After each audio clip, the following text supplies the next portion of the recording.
Vos clients potentiels sont-ils conscients des points douloureux qui minent discrètement leur efficacité ou leur chiffre d'affaires?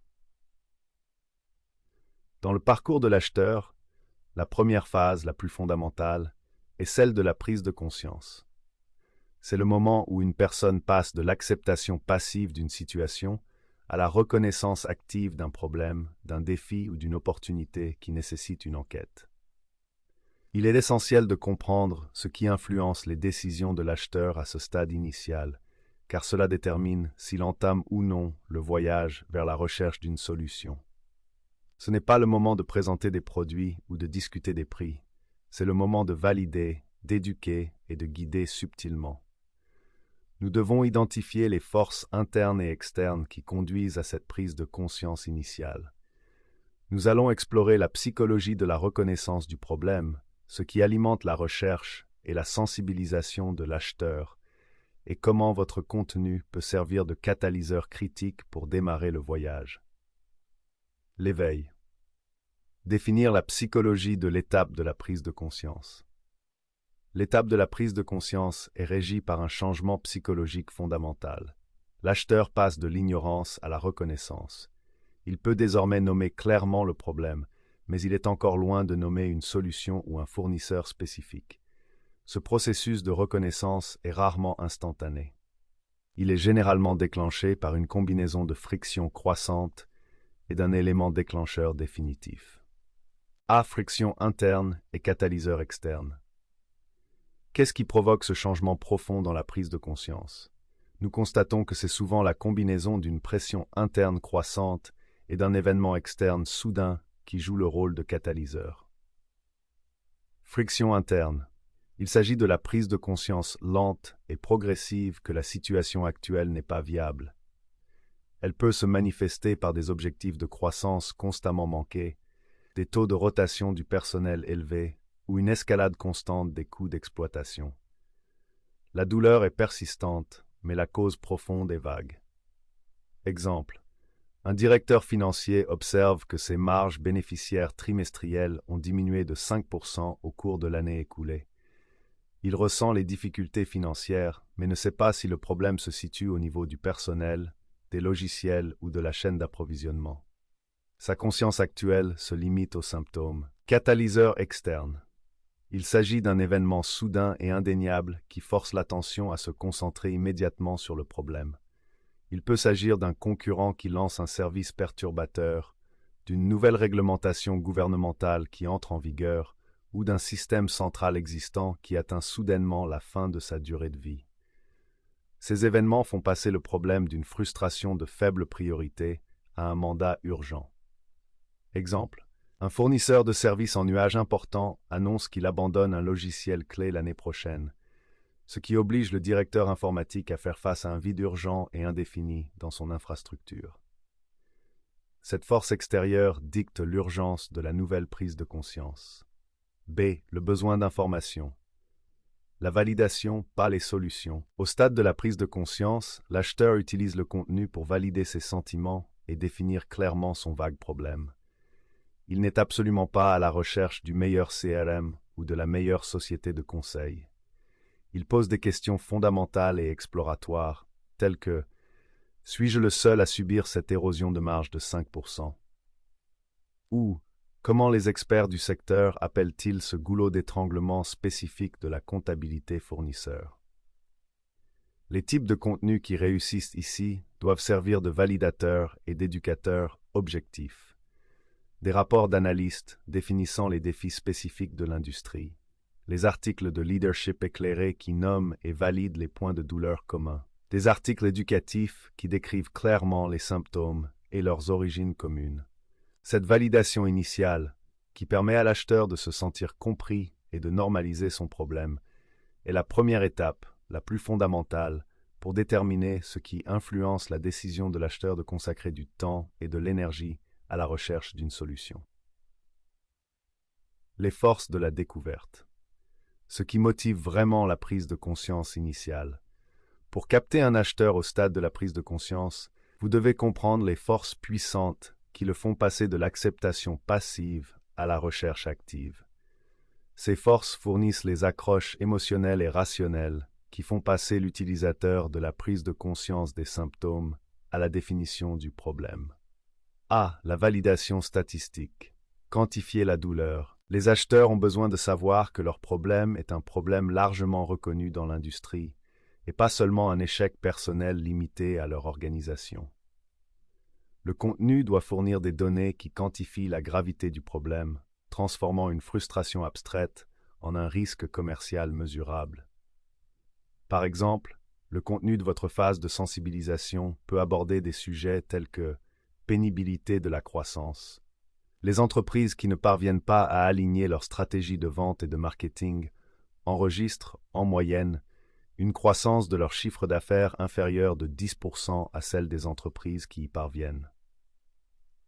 Lorsqu'un vice-président chargé du marketing lit ces informations, sa vague impression de faible vente est validée en tant que problème d'alignement des ventes et du marketing définissable, dont le coût est quantifiable.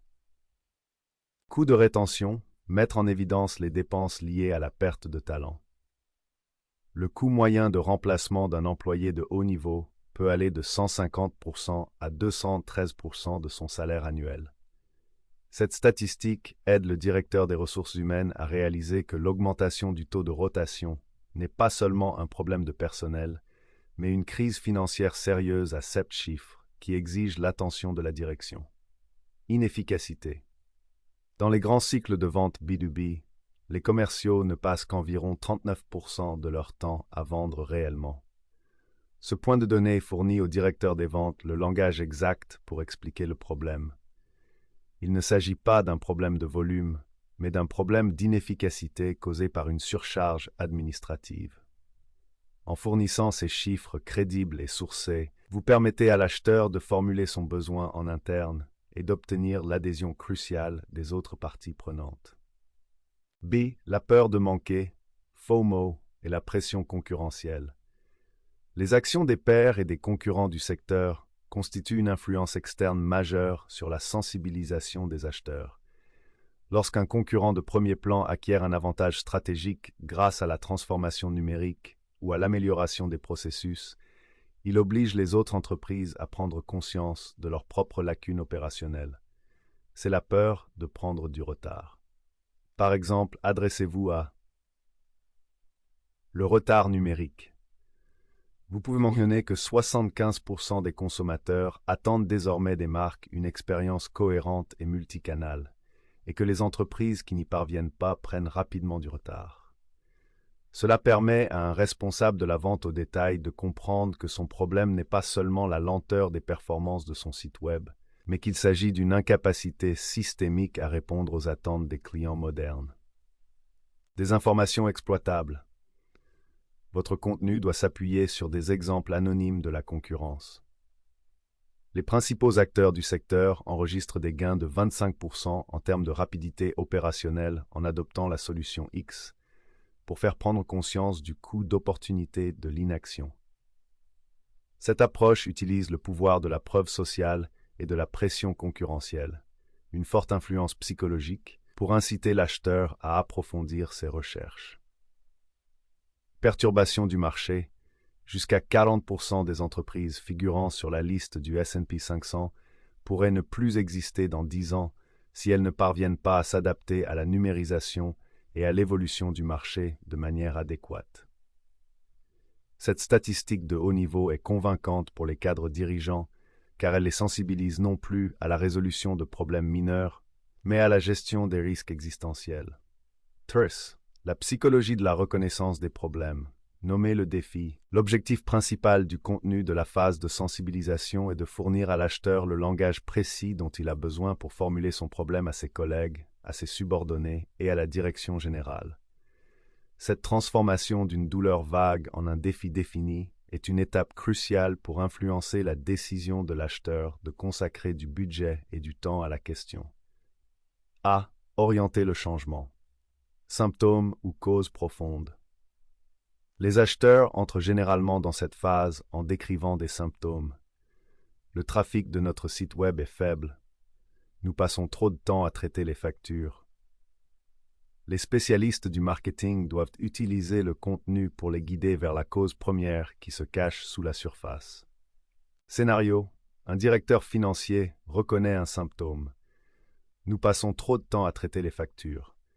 Le contenu de votre blog doit mettre en évidence la cause profonde de ce problème.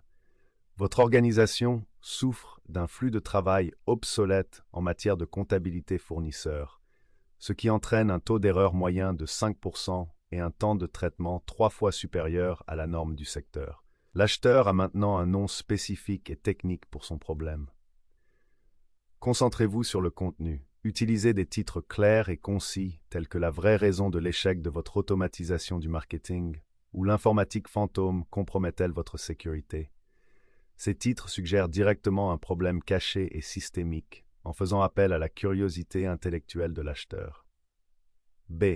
Le pouvoir des moments. AHA. Un contenu efficace à l'étape de la prise de conscience offre de petits moments de compréhension gérables, les moments AHA, qui valident immédiatement les soupçons initiaux de l'utilisateur. Ce processus favorise une confiance immense et positionne votre marque comme un expert utile et crédible dès le début. Contenu clé.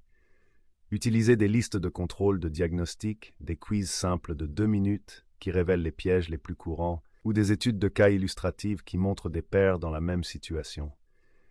Le contenu doit amener l'acheteur à hocher la tête et à penser « c'est exactement ce qui nous arrive ». Impératif de lisibilité. Étant donné que l'acheteur consomme ce contenu rapidement et de manière indépendante, la structure doit être facile à parcourir et à comprendre.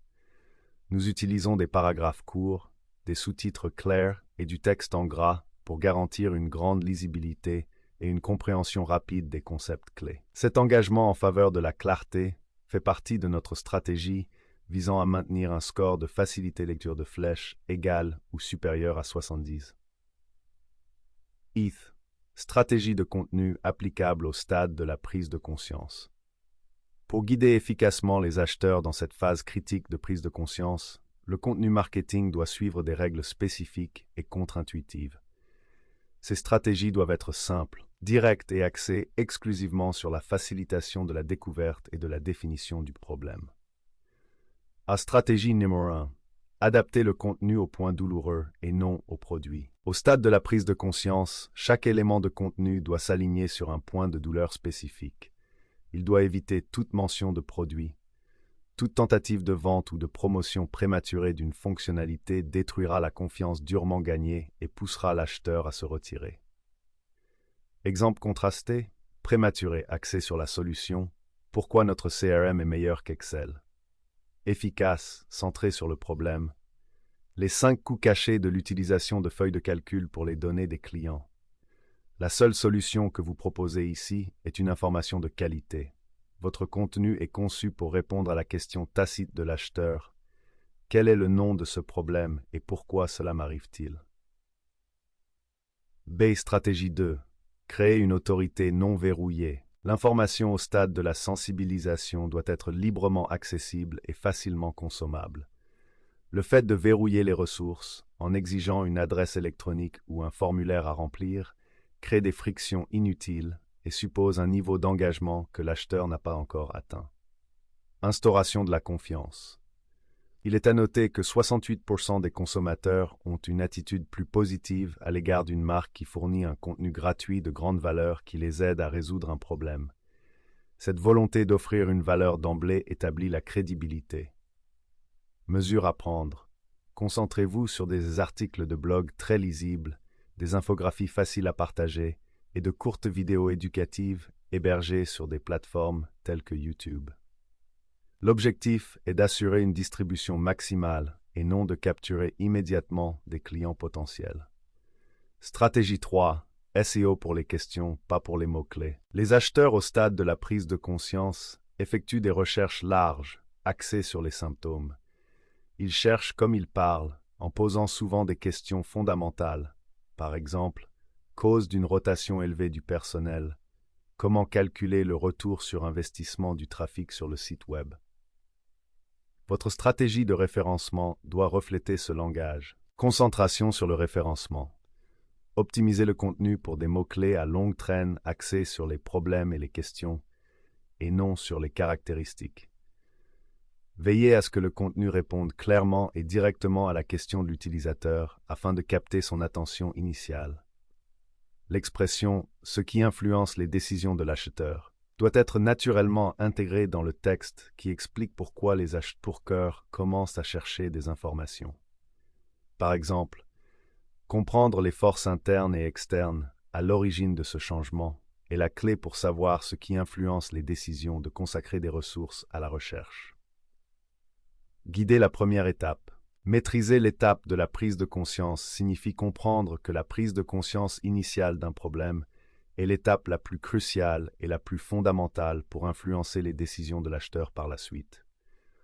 En validant leur douleur, en quantifiant l'impact et en fournissant le langage nécessaire pour définir la cause première, vous positionnez votre organisation non pas comme un fournisseur, mais comme une source de clarté et d'expertise. Il s'agit d'un processus délicat qui nécessite une exécution précise et des analyses avancées pour suivre les éléments de contenu qui réussissent à sensibiliser l'utilisateur.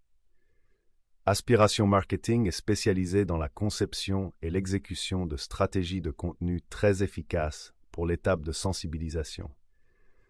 Nous faisons le lien entre la psychologie de la reconnaissance des problèmes et la cartographie du contenu basée sur des données exploitables. En utilisant des analyses puissantes et des tactiques basées sur HubSpot, nous aidons les marques à devenir la voie de confiance qui guide l'acheteur d'un vague symptôme à un problème clairement défini, jetant ainsi les bases parfaites pour le reste du parcours de l'acheteur.